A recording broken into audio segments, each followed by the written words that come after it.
आपने पिछले वीडियो में इतिहास जानने के स्रोत के बारे में जाना था।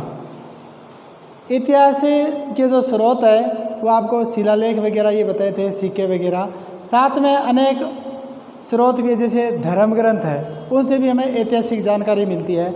शासकों का वृत्तांत है, जो शासक हुए थे राजा महाराजा, उन्होंने अपना जीवन का जो वृत्तांत लिखा था। जो संतों का लेखन है या संतों ने उपदेश दिया था, या उसमें कोई जनता किसी राजा महाराजा को अपनी अर्जियाँ देती थी, या कोई अदालतों के द्वारा कोई निर्णय दिए जाते थे, दस्तावेज दिए जाते थे, उनसे हमें ऐतिहासिक जानकारी मिलती है। आज वर्तमान में छापे खाने का प्रयोग हो गया और अनेक तकनीक विकसित हो गई। ऐसा उस समय में ऐसा नहीं था कि जो जानकारी आज जो हमें सटीक मिलती है वैसा नहीं मिलती थी। इन सभी जो ऐतिहासिक स्रोत है उनको खंगाल कर उसे जानकारी ली जाती थी। अब मान लो कोई पुस्तकालय रखी हुई कोई जानकारी नहीं मिली है, तो जैसे इतिहासकार को जैसे मिला है तो उन्होंने वैसा उसका वर्णन कर दिया है। अब इसके अंदर हम 700 से 1750 से ईस्वी के बीच में सामाजिक और राजनीतिक जो नया परिवर्तन किया है उसके बारे में पढ़ेंगे। सन 700 से 1750 ईस्वी के बीच के हजारों वर्षों का अध्ययन इतिहासकारों में आगे भारी चुनौती रखता है। यानी 700 से लगाकर 1750 से ईस्वी का जो इतिहास है वो इतिहासकारों के लिए एक चुनौती भरा है। चुनौती भरा कैसे है, आप इस उदाहरण के माध्यम से समझेंगे, क्योंकि मैंने आपको बताया है कि जो ऐतिहासिक स्रोत है वो किसी राजा महाराजा का जो वृत्तांत लिखा हुआ है, धर्म ग्रंथ है, उपदेश है, दस्तावेज है, अर्जियाँ हैं। तो अलग अलग, जैसे मान लो आप किसी भैया की कॉपी लेकर उसकी नकल करते हैं तो ये हो सकता है कि उस भैया की जो लिखा हुआ है वो आपको कुछ समझ में भी नहीं आए क्या लिखा है, और या आप नकल करते समय उसमें गलती भी कर सकते हैं।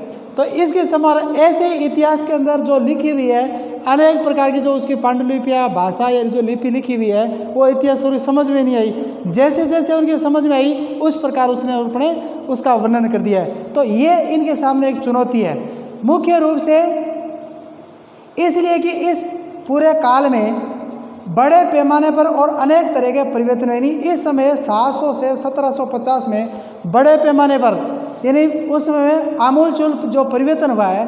इस काल में अलग अलग समय पर नई प्रौद्योगिकी, नई तकनीक आई है के दर्शन होते हैं। जैसे सिंचाई में रहट। अब ये सिंचाई में रहट क्या है, मैं आपको एक चित्र दिखा रहा हूँ, आप देखेंगे ये है। आज वर्तमान में बच्चों को पूछते हैं कि पानी कहाँ से आता है तो वो ये कहेगा नल से आता है, लेकिन ये रहट होती थी।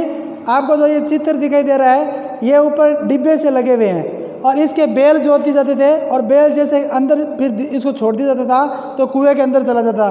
फिर जैसे ही बेल आगे आगे चलते रहते थे तो ये आगे जाता। फिर यहाँ इधर पीछे एक भाग बना हुआ है, जो इसके जो ये ड्रम बने हुए हैं, इसका पानी यहाँ खाली हो जाता था और इसे ये जो आपको पाइप दिखाई दे रहा है ऐसे पानी भरते थे। इसका शुरुआती जो है प्रचलन के अंदर आया कब, 700 से और 1750 ईस्वी में।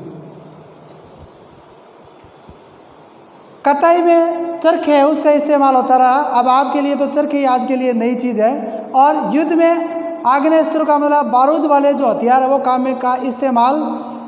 इस उपमहाद्वीप में नई तरह का खान पान भी आया, इन खान पान में बदलाव आया। जैसे आलू है, मक्का है, मिर्च है, चाय है और कॉफ़ी है। ध्यान रहे कि ये तमाम परिवर्तन नई प्रौद्योगिकियों और फसलें उन लोगों में आए जो नए विचार भी लेकर आए थे। यानी ये इन सब का इस समय के अंदर परिवर्तन आया और ये सारी चीज़ें आई, लेकिन इनके साथ साथ में लोगों के जो नए विचार है, विचारों में भी परिवर्तन है। जैसे समय बदलता है तो लोगों के जो विचार है वो भी बदलते हैं।